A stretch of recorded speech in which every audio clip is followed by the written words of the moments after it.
Il se trouvait dans la région des astéroïdes 325, 326, 327, 328, 329 et 330.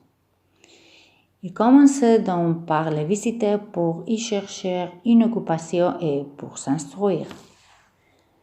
Le premier était habité par un roi. Le roi siégeait, habillé de pourpre et d'hermine, sur un trône très simple et cependant majestueux. « Ah, voilà un sujet !» s'écria le roi quand il aperçut le petit prince. Et le petit prince se demanda: « Comment peut-il me reconnaître puisqu'il ne m'a encore jamais vu ?» Il ne savait pas que pour le roi, le monde est très simplifié. Tous les hommes sont des sujets. « Approche-toi, que je te vois mieux, » lui dit le roi, qui était tout fier d'être roi pour quelqu'un. Le petit prince chercha des cieux où s'asseoir, mais la planète était tout encombrée par le magnifique manteau d'hermine.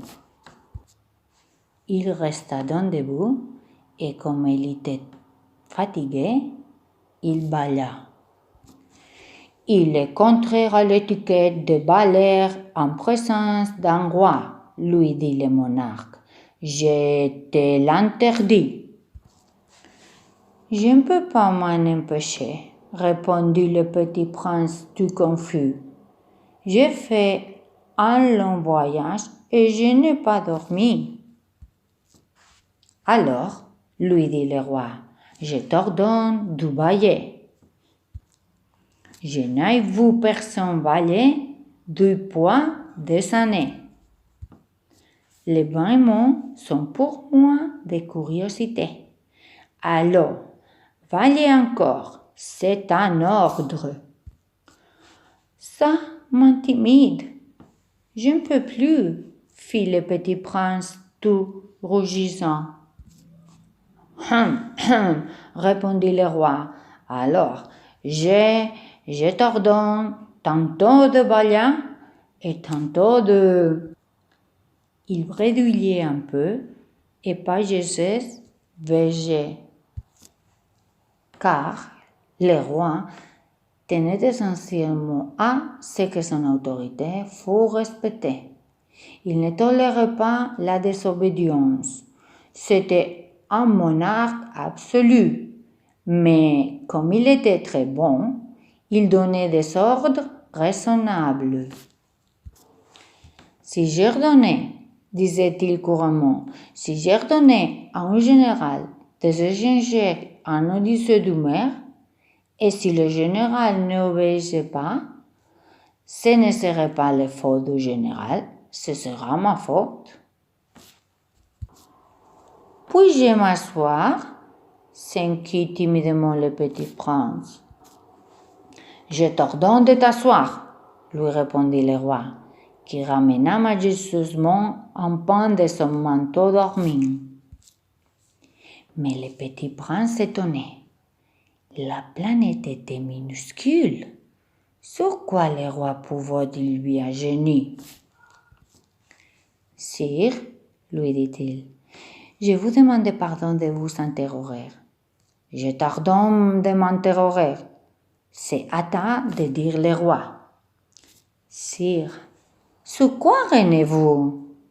Sur tout, répondit le roi, avec une grande simplicité. Sur tout? Le roi, d'un geste discret, désigna sa planète, les autres planètes et les étoiles. Surtout ça, dit le petit prince. Surtout ça, répondit le roi. Car non seulement c'était un monarque absolu, mais c'était un monarque universel.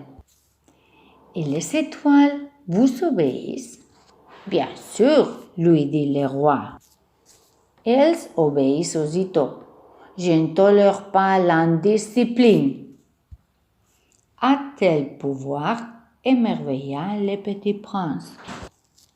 S'il avait détenu lui-même, il aurait pu assister non pas à 44, mais à 72, ou même à 100, ou même à 200 couchers de soleil dans la même journée, sans avoir jamais à tirer sa chaise.